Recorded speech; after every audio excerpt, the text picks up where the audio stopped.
And today we are going to discuss and study importance of corporate finance. In earlier class we have discussed what is corporate finance, and the students who got some difficulties in particular topics, in that particular topics, they have asked some questions and I have solved it. So we can proceed for next topic, importance of corporate finance. uh, as in earlier class I have said that finance is the lifeblood of business. So we can know the importance of finance by that particular word blood. जैसे एक human body होती है, human body में blood important है, आपको भी पता है, ब्लड सर्कुलेट होते रहना चाहिए, उसी तरह फाइनेंस भी सर्कुलेट होते रहना चाहिए बिजनेस में। जहां फाइनेंस का सर्कुलेशन रुक जाता है वहां पे बिजनेस भी मर जाता है, यानी बंद हो जाता है। जब बिजनेस में पैसा आएगा ही नहीं, बिजनेस में पैसा खर्च नहीं होगा, तो फिर वो बिजनेस किस काम का, है ना। जैसा अभी लॉकडाउन में बिजनेस में सबका पैसा फंसा हुआ है, तो डेड है बिजनेस। फिर आपके बिजनेस में 10 लाख है, 10 करोड़ है, उससे क्या फर्क पड़ता है, वो पैसा तो डेड है ना, सर्कुलेट ही नहीं हो रहा है ना। तो इसीलिए इंपॉर्टेंस हमें पढ़ना बहुत जरूरी है। तो चलो देखते हैं। In the functional management of business enterprise, importance is given to production, finance, marketing and personal activities. अब देखिए मैनेजमेंट को है ना ऐसा क्लासिफाई किया जाता है, फंक्शनल मैनेजमेंट, ऑपरेशनल मैनेजमेंट। अब ये बहुत ज़्यादा डीप में स्टडी करना हो गया मैनेजमेंट का। यहाँ हमें मैनेजमेंट स्टडी नहीं करना है। एक ब्रॉड सेंस में फंक्शनल मैनेजमेंट यानी जो आप day to day routine management आप देखते हो, तो हर एक बिजनेस में उसको इंपॉर्टेंस दिया जाता है। जैसा प्रोडक्शन है ना, फाइनेंस, मार्केटिंग, पर्सनल। अब प्रोडक्शन मैनेजमेंट तो आपको पता ही है, फाइनेंस हम डिस्कस कर ही चुके हैं, मार्केटिंग ये भी आपके लिए नया वर्ड नहीं है, आपने सुना हुआ है। और पर्सनल एक्टिविटीज मतलब एक्चुअली ये पर्सनल नहीं है, पर्सोनल है। That means all activities which are relates with the persons who are working in the organisation. It is also known as human resource activities. जैसा हमारे वर्कर्स है, एम्प्लॉयज है, उनसे रिलेटेड एक्टिविटीज, उनकी सैलरी है, उनको वर्क असाइन करना है, उनका अप्रेजल करना है, तो ये सब एक्टिविटी। लेकिन आप अगर एक बात ध्यान में रखेंगे कि बिजनेस में प्रोडक्शन हो रहा है, मार्केटिंग हो रही है, पर्सनल एक्टिविटीज हो रही है, मतलब वहां पे एम्प्लॉय को सैलरीज दी जा रही है, उनका वर्क अप्रेजल किया जा रहा है, तो इन सब में जो मेन की रोल है वो फाइनेंस का है। क्योंकि अल्टीमेटली ये सब जो एक्टिविटीज हो रही है पैसे के लिए हो रही है। इसलिए उन्होंने वहां पे बोला है among all these activities utmost importance is given to financial activities. Utmost यानी सबसे ज्यादा इंपॉर्टेंस जो दिया गया है वो किसको दिया गया है, फाइनेंशियल एक्टिविटीज को। The importance of corporate finance में बी डिस्कस एज फॉलो। अब पॉइंट वाइज दिए हैं यहाँ पे। पहला पॉइंट है help in decision making.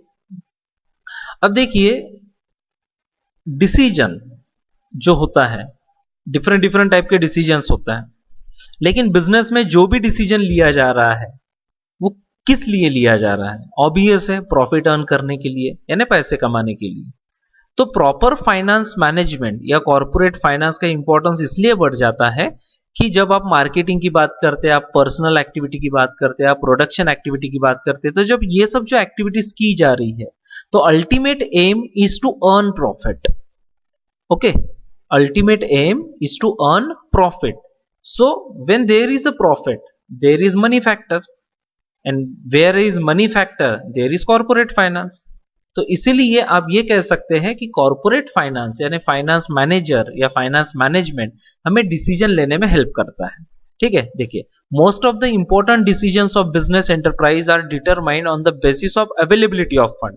It is difficult to perform any function of business enterprise independently without finance. अब देखो एक नॉर्मल सा टर्म है, आप उसको बिजनेस से भी रिलेट कर सकते हो।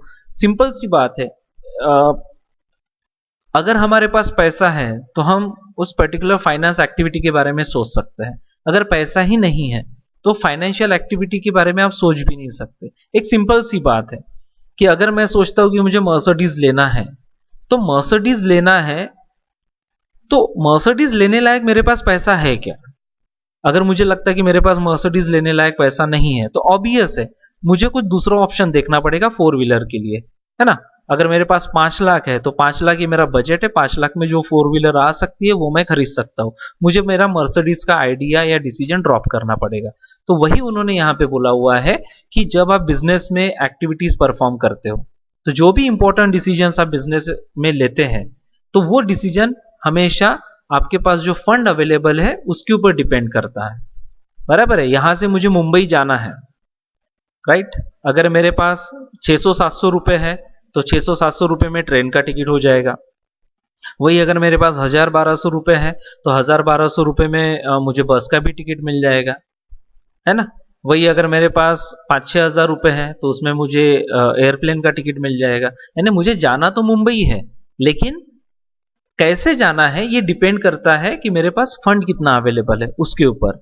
जितना पैसा रहेगा उस हिसाब से मेरा डिसीजन रहेगा। बिजनेस का भी वैसा ही है ना। आप अपना प्रोडक्ट सेल करना चाहते हो, आप अपना मार्केटिंग करना चाहते हो, आप अच्छे एम्प्लॉयज को अपॉइंट करना चाहते हो, जो हमने ऊपर पढ़ा ना, प्रोडक्शन, मार्केटिंग, पर्सनल।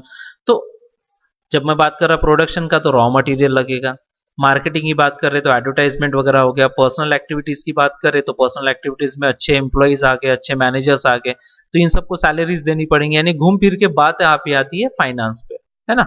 इसीलिए फाइनेंस इंपॉर्टेंट है डिसीजन लेने में। Every decision in the business is needed to be taken keeping in view of its impact on the profitability. और एक बात है कि आप कोई भी फाइनेंस डिसीजन लेंगे तो उसका इम्पैक्ट प्रॉफिट पे क्या पड़ेगा ये सोच के ही डिसीजन लिया जाता है ना। क्योंकि एम्प्लॉय आप अपॉइंट करेंगे, आप मार्केटिंग करेंगे, तो ये सब प्रॉफिट अर्न करने के लिए। तो जहां ज्यादा प्रॉफिट आपको मिल सकता है वही डिसीजंस आपने लेने चाहिए, और ये आपको एक अच्छा फाइनेंस मैनेजर ही बता सकता है। There may be number of alternatives but the management is required to select the best one which will enhance profitability. अब देखिए डिसीजन मेकिंग ये जो प्रोसेस है ना, ये प्रोसेस ऐसा है, first we have to develop various alternatives, then after evaluating all those alternatives we have to select best of them. अगर आपके पास अल्टरनेटिव ही नहीं है तो आप डिसीजन किस चीज का ले रहे हैं, वही आपको चीज करनी है, क्योंकि अल्टरनेटिव आपके पास नहीं है। मतलब ये कैसी बात होगी कि आप एक पार्टी में गए, वहां पे बुफे लगा हुआ है, वहां पे डिफरेंट डिफरेंट डिश है, ओके, समझ लो वहां पे 3 अलग अलग तरीके की सब्जी है, तो ऑब्वियस है जो सब्जी आपको पसंद है वो आप खाएंगे, क्योंकि आपके पास अल्टरनेटिव ऑप्शंस अवेलेबल है, 3 ऑप्शंस है। लेकिन ऑप्शंस नहीं है, एक ही सब्जी है, तो पसंद हो या ना हो वही आपको खानी है। तो वही कंसेप्ट यहां पे भी है कि अगर आपके पास कोई भी से 10 लाख रुपए है और 10 लाख इन्वेस्ट करने के लिए आपके पास डिफरेंट डिफरेंट ऑप्शंस है, तो आप कौन सा ऑप्शन सिलेक्ट करेंगे जिसमें अच्छी प्रॉफिट मिले आपको, है ना। तो ये आपको कौन बताएगा कि कहां पे आपको अच्छा प्रॉफिट मिल सकता है, तो ये आपको फाइनेंस मैनेजर ही बता सकता है। Business organisation can give green signal to the project only when it is financially viable, thus corporate finance plays significant role in decision making process। और ऑब्वियस है कोई भी बिजनेस ऑर्गेनाइजेशन वही डिसीजन को green signal देगा, मतलब accept करेगा, जो फाइनेंशियली वायबल हो, यानी फाइनेंशियली एक्सेप्टेबल हो, ओके, मतलब जिसमें आपका पैसा इन्वेस्ट होगा लेकिन रिटर्न भी मिलेगा। इसीलिए फाइनेंस जो है it plays a very significant role in decision making process. तो ये हो गया फर्स्ट पॉइंट। सेकंड पॉइंट दिया है helps in raising capital for a project. अब देखिए प्रोजेक्ट रन करने के लिए, प्रोजेक्ट को एक्सेप्ट करने के लिए आपको पैसे की जरूरत पड़ती है, और फाइनेंशियली अगर वो प्रोजेक्ट एक्सेप्टेबल है तो फिर आगे की बात हो सकती है ना। तो इसीलिए वो पर्टिकुलर प्रोजेक्ट परफॉर्म करने के लिए, वो प्रोजेक्ट एक्सेप्ट करने के लिए, एग्जीक्यूट करने के लिए आपके पास फंड अवेलेबल है क्या, अगर नहीं है तो उसको अरेंज करना पड़ेगा। तो वो कहां से अरेंज हो सकता है, अगर वो अरेंज हो सकता है तो उस प्रोजेक्ट को कंटिन्यू करने में फायदा है ना। It will be a wise decision. अगर वो प्रोजेक्ट कंटिन्यू करना है तो पैसा होना जरूरी है, ठीक है ना। हाँ देखो, whenever a business firm wants to start a new venture it needs to raise capital. Business firm can raise funds by issuing shares, debentures, bonds or even by taking loan from the bank। तो ये सब जो है, loan लेना है, share issue करना है, bond issue करने हैं, तो ये क्या है, ये तो फाइनेंस डिसीजन है ना। मतलब कैपिटल रेस करने में, प्रोजेक्ट को एग्जीक्यूट करने के लिए कैपिटल रेस करने में आपको फाइनेंस मैनेजर ही हेल्प करता है। Then helps in research and development. देखो, R&D department, that is research and development department, it is the need of today's era. मतलब आज का जो नया बिजनेस वर्ल्ड है उसमें रिसर्च और डेवलपमेंट करना बहुत जरूरी है। अगर आप रिसर्च नहीं करेंगे, आप अपने प्रोडक्ट को, अपने सर्विसेज को डेवलप नहीं करेंगे, तो आपका ग्रोथ और एक्सपांशन नहीं हो सकता। ऐसे बहुत बड़े बड़े बिजनेस ऑर्गेनाइजेशंस है जो आज से 20, 25, 30 साल पहले लार्ज बिजनेस ऑर्गेनाइजेशन थे, लेकिन आज मार्केट से उनका नाम खत्म हो चुका है, because they doesn't develop their selves. उन्होंने खुद को डेवलप ही नहीं किया, है ना। अब आप देखिए Reliance industries limited, sorry Reliance communication limited. जो रिलायंस कम्युनिकेशन लिमिटेड थी, अनिल धीरूभाई अंबानी की सबसे सस्ता टेलीकम्युनिकेशन सर्विस उन्होंने लॉन्च किया था। लेकिन आज रिलायंस ये मोबाइल ही मार्केट से या सर्विसेज ही गायब हो गई है। रीजन क्या है? उन्होंने 2G सर्विस दी, लेकिन बाद में उन्होंने खुद को डेवलप ही नहीं किया। डेवलप नहीं किया तो एक समय ऐसा है कि इंडिया की सबसे बड़ी कंपनी आज डिफॉल्टर लिस्ट में है और बंद हो रही है। ये अनिल धीरूभाई अंबानी ग्रुप की बात कर रहा मैं। जियो जो है, it is Mukesh Ambani group. तो कहने का मतलब यह है कि रिसर्च और development it is must, okay, for growth and expansion of business. अब रिसर्च और डेवलपमेंट फ्री में तो होता नहीं है, उसके लिए आपको डिटेल टेक्निकल वर्क करना पड़ेगा, डिटेल टेक्निकल स्टडी करना पड़ेगा। तो ये सब करने के लिए बहुत सारा पैसा लगता है। उसके लिए आपको एक अलग से डिपार्टमेंट बनाना है जिनका काम रहेगा रिसर्च वर्क करना। वो मार्केट स्टडी करेंगे और मार्केट स्टडी करके फिर उसमें से आपको क्या अच्छा मिल सकता है उसके ऊपर फिर एग्जीक्यूट किया जाएगा डिफरेंट डिफरेंट प्लान्स को। तो ये सब करने के लिए लगता है पैसा। तो रिसर्च और डेवलपमेंट में भी फाइनेंस मैनेजर हेल्प करता है, क्योंकि प्रोडक्ट अच्छा बनने से ही नहीं होगा, वो फाइनेंशियली फिजिबल भी होना चाहिए। अगर आपने एक अच्छा नया प्रोडक्ट बना लिया लेकिन फाइनेंशियली फिजिबल नहीं है तो वो सेल ही नहीं हो पाएगा, है ना। तो इसके लिए आपको करना क्या है? आपको प्रोडक्ट भी अच्छा बनाना है और वो फाइनेंशियली फिजिबल हो, ये भी ध्यान रखना है, ठीक है। तो देखिए, detail technical work is essential for the execution of project. Research and development is lengthy process. देखो, जैसा मैंने कहा, रिसर्च और डेवलपमेंट बहुत लेंदी प्रोसेस है। Therefore funds have to be made available throughout the research work. और obvious है, funds तो अवेलेबल करना पड़ेगा आपको रिसर्च करते करते। This would require continuous financial support. इसके लिए कंटिन्यू फाइनेंस लगेगा, और जो अवेलेबल करना किसका काम है? फाइनेंस मैनेजर का, ठीक है। Then many a time company has to upgrade its old product or develop new product to attract the consumer. For this, company has to conduct survey, market analysis, etc., which again require financial support.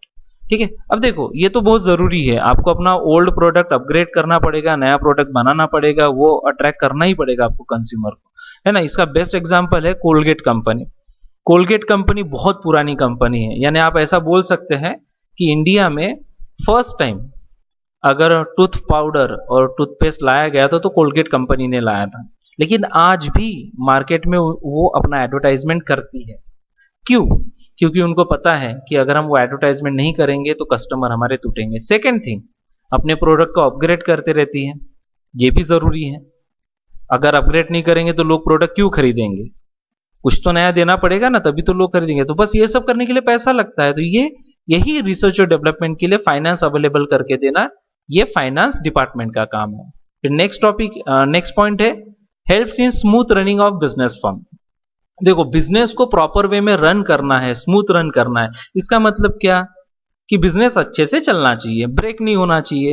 यानी आपका production continuous होना चाहिए, आपके employ आपके पास अच्छे से काम करने चाहिए। और ये सब कैसे होगा? पैसे से होगा। प्रोडक्शन कंटिन्यू करना है, इसका मतलब आपको रॉ मटेरियल खरीदना है, उसके लिए पैसा लगेगा। उसके बाद आपको इलेक्ट्रिसिटी पेमेंट करना है, तभी आपकी मशीन चलते रहेंगी, बराबर है। उसके बाद वो सेल होना चाहिए, तो आपको अपने एम्प्लॉयज को प्रॉपर वे में पेमेंट्स करने पड़ेंगे, सेलिंग डिपार्टमेंट वालों को, तब जाके वो आपका प्रोडक्ट सेल करेंगे। तो ऐसे बहुत सारे काम हैं जो बिजनेस में होते हैं, और ये सब पैसे से होते हैं। अगर आप अपने एम्प्लॉय को टाइम पे पेमेंट करेंगे, आप अपने लोन का इंस्टॉलमेंट टाइम पे पेड करेंगे, तो आपकी कंपनी कंटिन्यू चलते रहेंगी। और अगर इन सब में डिफॉल्ट क्रिएट होगा तो स्मूथ फंक्शनिंग कहीं ना कहीं अफेक्ट होगा। तो ये सब कहीं ना कहीं आप देखेंगे कि इन सब प्रॉब्लम का सेंटर पॉइंट जो है वो क्या है? Finance.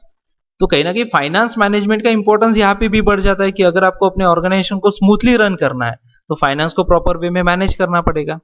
A smooth flow of corporate finance is needed so that salaries of employees are paid on time, loans are cleared on time, raw material is purchased whenever required, sales promotion of existing product is carried out smoothly and new product can be launched effectively. यानी ये सब करने के लिए यानी आपको अपने employ को सैलरी देना है, लोन जो भी है वो टाइम पे पेड करने हैं, रॉ मटेरियल परचेस करना है जिससे आपका प्रोडक्शन सही समय पे हो, सेल्स प्रमोशन करने पड़ते हैं, एडवर्टाइजमेंट करना पड़ता तभी तो प्रोडक्ट सेल होगा, है ना, स्मूथ और नए नए प्रोडक्ट आपको लॉन्च करना है तो ये सब करने के लिए आपको लगेगा पैसा और फाइनेंस, है ना. Then brings coordination between various activities. देखो फाइनेंस जो है वो सेंटर है और उसके आजू बाजू में सभी एक्टिविटीज होते रहती है. जैसा प्रोडक्शन है, प्रोडक्शन करने के लिए पैसा चाहिए. अगर फाइनेंस मैनेजमेंट प्रॉपर फाइनेंस ही प्रोवाइड नहीं करेगा रॉ मटेरियल खरीदने के लिए, मशीन्स खरीदने के लिए, तो प्रोडक्शन कहां से होगा, है ना. फाइनेंस डिपार्टमेंट अगर प्रॉपर फाइनेंस ही नहीं देगा एडवर्टाइजमेंट करने के लिए, मार्केटिंग करने के लिए, या उतना फंड अवेलेबल नहीं रहेगा तो आप मुझे बताइए वो कैसे होगा, सेल कैसे होगा, है ना. तो कहीं ना कहीं फाइनेंस जो है वो सभी डिपार्टमेंट के बीच में कोऑर्डिनेशन लाता है ना, सभी को एक दूसरे से लिंक करता है, जोड़ के रखता है. देखो corporate finance plays significant role in control and coordination of all activities in an organisation. Simple सी बात है, कोऑर्डिनेट तो करता ही है लेकिन फाइनेंस कंट्रोल भी करता है कि अननेसेसरी एक्सपेंसेस ना हो, है ना. जहां पे जितना जरूरी है उतना ही खर्च करना चाहिए, बचा हुआ पैसा कहीं और काम में आएगा. जैसा एग्जांपल इन्होंने दिया है, production will suffer if finance department does not provide adequate finance for the purchase of raw material and meeting other day-to-day financial requirements for smooth running of production unit. यानी अभी जो मैं थोड़ी देर पहले आपको बता रहा था कि अगर आपको प्रोडक्शन स्मूथली रन करना है तो उसके लिए आपको प्रॉपर रॉ मटेरियल लगेगा, आप अपने एम्प्लॉय का पेमेंट करेंगे, वर्कर का पेमेंट करेंगे तो वो काम करेंगे, इलेक्ट्रिसिटी डिपार्टमेंट में पेमेंट होगा तब जाके आपको कंटिन्यूस इलेक्ट्रिसिटी पावर सप्लाई मिलेगा. यानी कहीं ना कहीं पैसे से ही ये सब काम हो रहा है. Due to this sales will also suffer. और ऑब्वियस है, देखो प्रोडक्शन अगर सफर हुआ तो सेल सफर होगा, सेल टाइम पे नहीं होगा या जितना सेल होना चाहिए उतना नहीं होगा, आपके पास कैश इनफ्लो कम आएगा और कैश इनफ्लो कम होगा तो अल्टीमेटली इसका इफेक्ट सभी को पड़ेगा, सिर्फ प्रोडक्शन को ही नहीं, सभी डिपार्टमेंट पे इसका इफेक्ट पड़ेगा, है ना. तो कहीं ना कहीं ये बहुत जरूरी है. Then due to this sale will also suffer and consequently the income of concern as well as rate of profit will be affected. Thus, efficiency of every department depends upon the effective financial management. और इसीलिए सभी department का effective financial management से ही proper functioning हो सकता है. Then promotes expansion and diversification. Business को expand करना यानी बढ़ाना और डाइवर्सिफाई करना यानी बिजनेस को फैलाना. ओके, यानी जैसा देखो एक्सपांशन में समझाता हूं आपको, बिजनेस एक्सपांड करना इसका मतलब क्या है कि आप जहां पे रोज 100 यूनिट बेचते थे वहां पे समझ लो आप अभी रोज 120 130 यूनिट बेच रहे हो, तो ये हो गया आपका बिजनेस एक्सपांड हो रहा है. और डाइवर्सिफिकेशन का मतलब ये है कि बिजनेस को फैलाना, यानी एक ब्रांच है तो 2 ब्रांच ओपन करना, 3 ब्रांच ओपन करना, लेकिन ये सब करने के लिए पैसा लगता है ना. विदाउट फाइनेंस तो ये हो नहीं सकता, है ना. तो उसके लिए कैसा है कि अगर आपको अपना बिजनेस बढ़ाना है तो नई मशीन्स आपको खरीदनी पड़ेंगी, मॉडर्न टेक्निक यूज करनी पड़ेंगी. अब जैसा सिंपल सी बात है, अभी मैं आपको बताता हूं कि जैसा अभी तक हम यहाँ पे फिजिकल क्लासेस लेते थे, लेकिन अब कुछ सिचुएशंस ऐसी आ गई है कि हम फिजिकल क्लासेस ले नहीं पा रहे हैं, गैदरिंग अलाउड नहीं है, तो कहीं ना कहीं मॉडर्न टेक्निक को अप्लाई करना बहुत जरूरी था, है ना. बराबर है. अब उसमें भी कुछ डिफिकल्टीज है, सभी बच्चों के पास मोबाइल फोन्स अवेलेबल नहीं है या सभी बच्चे एट ए टाइम ऑनलाइन नहीं आ सकते, तो उसके लिए मैं आपको वीडियोस बना के भेज रहा हूं. तो ये जरूरी है. यानी आप देखिए कि अगर आपको ऐसा लगता है ये तो क्लास का हो गया, चलो ये तो एडजस्ट हो ही जाता है, लेकिन अगर आप वही देखेंगे बड़े बड़े बिजनेसेस है तो वहां पे मॉडर्न टेक्निक यूज करना बहुत जरूरी है. तभी वो जो बोलते हैं ना कि जमाने के साथ चलना बहुत जरूरी है. अगर आप जमाने के साथ नहीं चलेंगे तो आप पिछड़ जाएंगे. बस वही कंसेप्ट है बिजनेस का कि आपको जो लेटेस्ट टेक्नोलॉजी है उसको यूज करके ही बिजनेस आगे बढ़ाना है, लेकिन लेटेस्ट टेक्नोलॉजी महंगी होती है ना. मॉडर्न मशीन्स आपको टेक्निक्स परचेस करने उसके लिए पैसा लगता है, लेकिन ये भी है कि आपके बिजनेस के लिए कितनी मॉडर्न टेक्निक जरूरी है और कहां तक जरूरी है ये सोचना भी बहुत जरूरी होता है है ना। अब सिंपल सी बात है, आप एक बहुत बड़ा अच्छा शोरूम तो बनाएंगे नहीं महंगा वाला सब्जी बेचने के लिए, यानी करोड़ों रुपए का शोरूम आपने बनाया, बराबर है, वहां पे बहुत सारी लाइट्स आपने लगाए, तो क्या कर रहे हो वहां पे, तो वहां पे आप सब्जी बेच रहे हो। सब्जी बेचने के लिए इतना बड़ा शोरूम की जरूरत नहीं है ना। हाँ चलो ज्वेलरी शॉप है तो आप बोल सकते हैं कि बड़े शोरूम की रिक्वायरमेंट हो सकती है। तो वही होता है कि आप कितने बिजनेस को डाइवर्सिफाई कर सकते हो, ये फाइनेंस मैनेजर आपको समझाएगा, क्योंकि इतना पैसा खर्च करने के बाद वो रिटर्न्स भी वहां से मिलने चाहिए, है ना। Modern machines and modern techniques are required for expansion and diversification. Corporate finance provide money to purchase modern machines and technologies.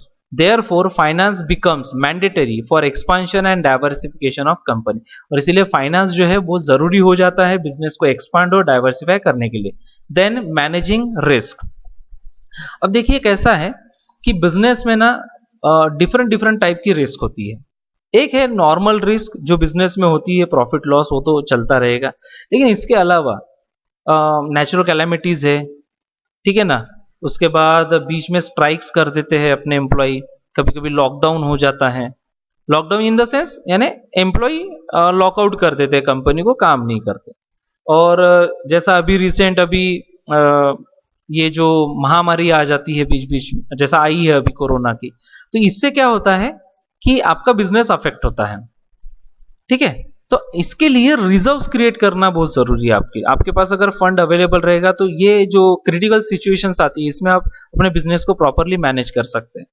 तो बिजनेस करते करते ये सब रिस्क को भी मैनेज करना बहुत जरूरी है ना। देखिए, company has to manage several risk such as sudden fall in sale, loss due to natural calamity, loss due to strikes etcetera. मतलब देखो उन्होंने क्या बोला है कि कंपनी को ना बहुत सारी रिस्क को मैनेज करना पड़ता है, कि जैसा अचानक सेल डाउन हो जाता है, पता ही नहीं चलता मार्केट से आपका प्रोडक्ट कब गायब हो जाता है, यानी लोग खरीदना ही नहीं चाहते। लॉस या कुछ रीजंस होते हैं कि प्रोडक्ट सेल नहीं हो पाता। Loss due to natural calamity, natural calamity जैसा फ्लड फेमिन्स है ना, इनकी वजह से भी लॉस हो जाता है। Loss due to strike, employ कभी स्ट्राइक कर लेते हैं। तो ऐसे कंडीशन में आपके पास फाइनेंस अवेलेबल है तो आप उससे एडजस्ट करके मैनेज कर सकते हैं। अब जैसा देखिए ये लॉकडाउन सिचुएशन की वजह से बहुत सारे लॉसेस हो रहे हैं, तो इन लॉसेस को भरने के लिए मोदी जी ने 20 लाख करोड़ का पैकेज अनाउंस किया, है ना। और हमारे जो फाइनेंस मिनिस्टर है निर्मला सीतारामन, उन्होंने प्रेस कॉन्फ्रेंस लेके वो बताया भी है कि ये फंड कैसे यूटिलाइज किया जाएगा और कहाँ यूटिलाइज किया जाएगा, है ना। तो ऑब्वियस है ऐसे वक्त ये हेल्प प्रोवाइड करना पड़ता है। एड का मतलब हेल्प, मतलब ये सच रिस्क, ये जो रिस्क है इसको मैनेज करने के लिए फाइनेंशियल हेल्प जरूरी भी हो जाता है। Then replace old asset. अब ओल्ड प्लांट एंड मशीनरी है उसको तो रिप्लेस करना पड़ेगा, क्योंकि कहीं ना कहीं एक लेवल पे आके वो स्क्रैप हो जाता है, खराब हो जाती है machines.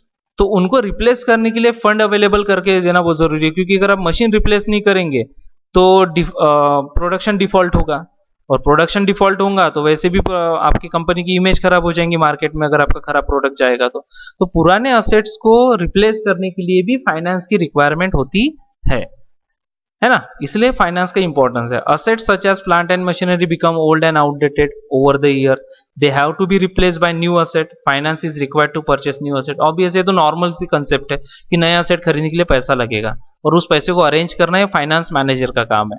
Then payment of dividend and interest. हमने शेयर इशू करके फाइनेंस लाया, हमने डिबेंचर इशू करके फाइनेंस लाया, हमने बैंक से लोन लिया, लेकिन इन सब के ऊपर रिटर्न्स भी देने पड़ते हैं। शेयर होल्डर को डिविडेंड देना है, बैंक से लोन लिया उनको आपको इंटरेस्ट देना है, और बाकी जो छोटे मोटे क्रेडिट्स आपने लिए हैं उनको भी इंटरेस्ट देना है। तो ये सब तो प्रॉफिट में से ही जाएगा ना। तो ये फाइनेंस मैनेजर का काम है कि ये सब एक्टिविटीज को प्रॉपरली अरेंज करना, कि सबका पेमेंट देने के बाद भी आपके पास पैसा बचा रहे। Then payment of taxes and fees. अब ऑब्वियस आप बिजनेस कर रहे हो तो बिजनेस करते करते आपको प्रॉफिट्स हो रहे हैं, अगर प्रॉफिट्स हो रहे हैं तो उसमें से आपको गवर्नमेंट को टैक्सेस भी देना है। अब डिफरेंट डिफरेंट टैक्सेस है, डायरेक्ट टैक्स है जिसमें इनकम टैक्स आता है, इनडायरेक्ट टैक्स है जिसमें जीएसटी है, एक्साइज एक्सेट्रा। तो ये सभी टैक्सेस आप कब दे पाएंगे, जब आपके पास प्रॉपर फंड अवेलेबल हो। तो उतना फंड अवेलेबल करके रखना ये काम फाइनेंस मैनेजर का है। Company has to pay taxes to government such as income tax, goods and service tax, and fees to registrar of companies on various occasions finance is needed for paying these taxes and fees. मतलब देखो, taxes तो government को देना और different different fees होती है, जैसा उन्होंने बोला है रजिस्टर ऑफ कंपनीज को, जैसा डिफरेंट फॉर्म्स आप सबमिट करते हो तो उसके पेमेंट करने पड़ते हैं। तो ये सब जो है, ये जो एक्सपेंसेस है, ये सब एक्सपेंसेस करने के लिए फंड अवेलेबल होना बहुत जरूरी है। यानी इन 10 पॉइंट से आपको ये समझ में आया कि फाइनेंस मैनेजर का या फाइनेंस मैनेजमेंट का इंपॉर्टेंस कितना ज्यादा है। ठीक है, तो अभी हमने पढ़ा इंपॉर्टेंस ऑफ फाइनेंस मैनेजमेंट। कोई भी डाउट होगा तो आप मुझे डायरेक्ट मैसेज कर सकते हैं या फ़ोन कर सकते हैं। मैं सोमेश सर हूँ, मेरा नंबर है 8983388705। कोई भी डाउट रहा आप डायरेक्टली मुझे मैसेज कीजिए। ठीक है, फ़ोन करेंगे, मैं बिजी रहा, मैंने फ़ोन रिसीव नहीं किया तो आप मैसेज करके रख दीजिए, मैं बाद में जैसे ही फ्री होता हूँ रिप्लाई करूँगा। ठीक है।